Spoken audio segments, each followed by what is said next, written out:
একটি কমেন্ট দিয়ে ভিডিওটা শুরু করি। দাদা, আমি 5 বছর ধরে মেডিসিন দোকানে কাজ করছি, কিন্তু এখন ভাবছি একটা মেডিসিন দোকান করব। সেই ক্ষেত্রে আমি কি করতে পারি? ধন্যবাদ। তাহলে এই প্রশ্নের উত্তর দেওয়ার চেষ্টা করছি। প্রথমেই তোমাকে কংগ্রাচুলেশন জানাচ্ছি যে মেডিসিন দোকান খোলার জন্য একটি স্টেপ, সবথেকে ভাইটাল স্টেপ তুমি কিন্তু পাস করে ফেলেছো। কি না, তুমি একটা দোকানে 5 বছর কাজ করছো। একটা দোকানে 5 বছর কাজ করা মানে যথেষ্ট এক্সপিরিয়েন্স তুমি গ্যাদার করে নিয়েছো। Very good.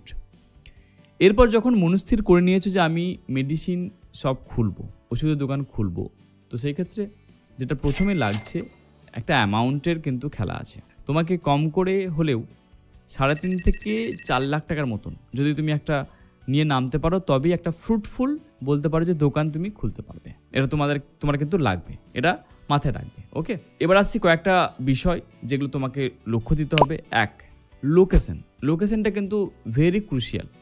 যদি কোনো বড় মার্কেটের ভেতরে যদি দোকান হয়, সেই ক্ষেত্রে যে একটা চান্সেস থাকে আর ফ্রন্টের দোকান মানে রাস্তার ধারের দোকানে একটা ডিফারেন্স থাকে। যেহেতু তুমি নতুন, তো আমি বলবো যদি পসিবল হয় রাস্তার ধারে দোকান নেওয়ার চেষ্টা করো। আর এবার তুমি দেখো যে তোমার লোকেশন কোথায় হবে, শহরে হবে না গ্রামাঞ্চলে করবে, সেটা তুমি অবশ্যই ভালো জানো, সেটা নিশ্চয়ই তুমি আইডিয়া করে নিয়েছো। দোকান খোলার জন্য ডকুমেন্টেশন যে ব্যাপারটা, ডকুমেন্ট কী কী লাগে সেটা একটা বিষয় একটা আছে, বড় পার্ট।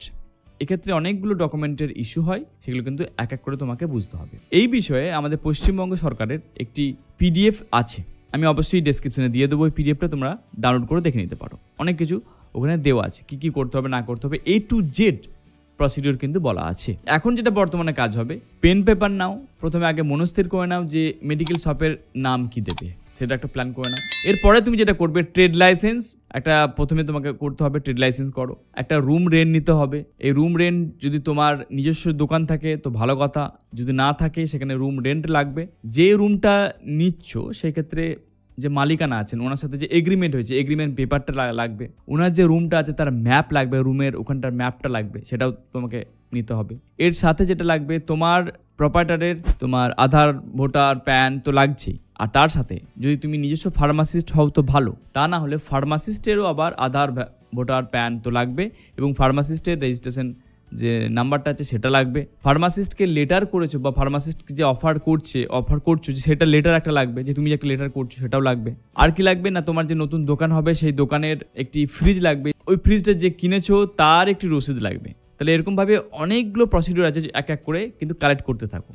যখন তোমার এই সব কিছু কালেক্ট করা হয়ে যাবে, আমি আবার পুনরায় বলছি, এই ইনফরমেশনটা আমি যেমন ভিডিওতে বলছি, ভিডিওর শেষে তোমাদেরকে দেখতে পাবে যে আমি ডেসক্রিপশনে দিয়ে দেবো কিংবা কমেন্ট বক্সে দিয়ে দেবো।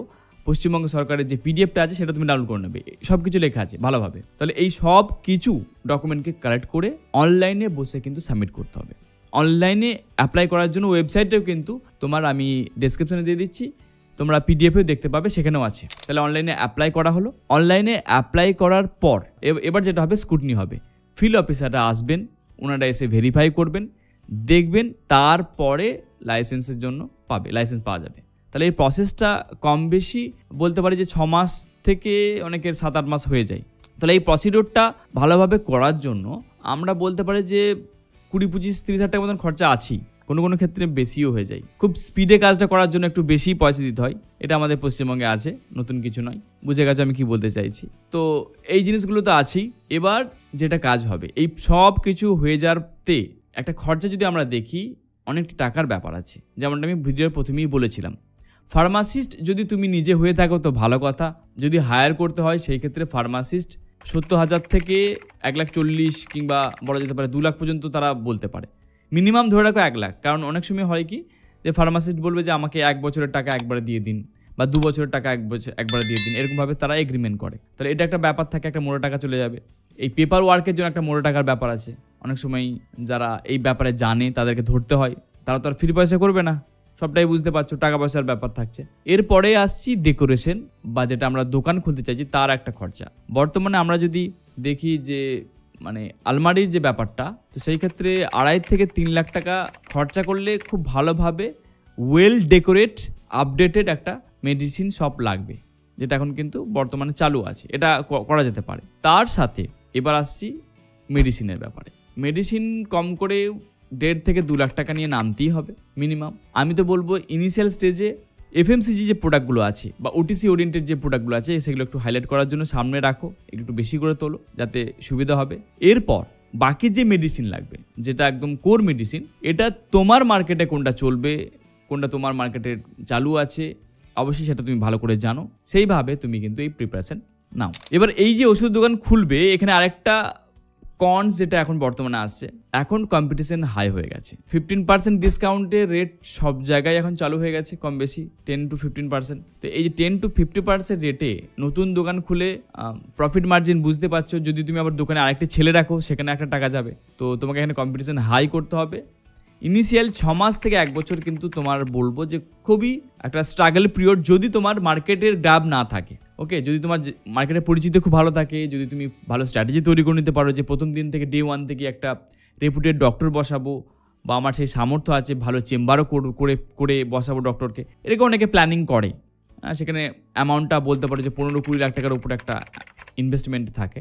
যদি তার সামর্থ্য থাকে, যে যদি তুমি ডে 1 থেকে মেডিসিন শপেতে তোমার ডক্টর বসাতে পারো, চেম্বার করাতে পারো, তো সেক্ষেত্রে আমরা বলতে পারি যে আমরা প্রথম মাস থেকে একটা রেভিনিউ করতে পারবো। আদারওয়াইজ তোমাকে পুশিং সেলের উপরে জোর দিতে হবে।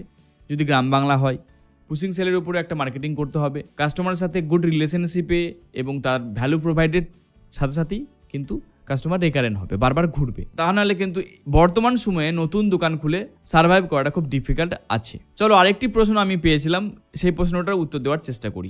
একজন ডক্টর কি ফার্মাসিস্ট? আচ্ছা, ডক্টর যেটা হয়, যারা ডক্টরি পড়াশোনা করে, MBBS পড়াশোনা করে, ওনারা ফার্মাসিস্ট যারা আছেন স্পেশালিস্ট, যা পড়াশোনা করেন ওই পড়াশোনাটা ওনারা করে থাকেন। তারা ডক্টরের কাছে অনেকগুলো সাবজেক্টের নলেজ থাকে, যেমন ফার্মাকোলজি তারা জানে, মাইক্রোবায়োলজি তাদেরকে জানতে হয়, প্যাথোলজি সম্বন্ধে জানতে হয়, অনেকগুলো সাবজেক্টকে তাদের পড়াশোনা করতে হয়। অবশ্যই একটা ডক্টরের ওষুধের সম্বন্ধে ভালো নলেজ আছে, যে একটি ওষুধ কিভাবে আমরা ইনটেক করব, কিভাবে শরীরে গিয়ে প্রসেস হবে এবং তার সাইড এফেক্ট কী আছে, তার নলেজ আছে। কোর যারা ফার্মাসিস্ট হয়, ফার্মাসিস্ট কি হয়, অনলি ওষুধের এই পোর্শনটা পড়ে, যে একটা ওষুধকে আমরা যে শরীরে নিলাম, এই যে ড্রাগসটা আমরা নিলাম শরীরে, এই ড্রাগসটা আমাদের শরীরে যাওয়ার পর কিভাবে কাজ করবে, কাজটা করার পর কিভাবে শরীর থেকে বেরিয়ে যাবে, কতক্ষণ পর কাজ করবে, সাইড এফেক্ট কী আছে, এই নিয়ে যারা পড়াশোনা করেন তাদেরকে আমরা বলি ফার্মাসিস্ট।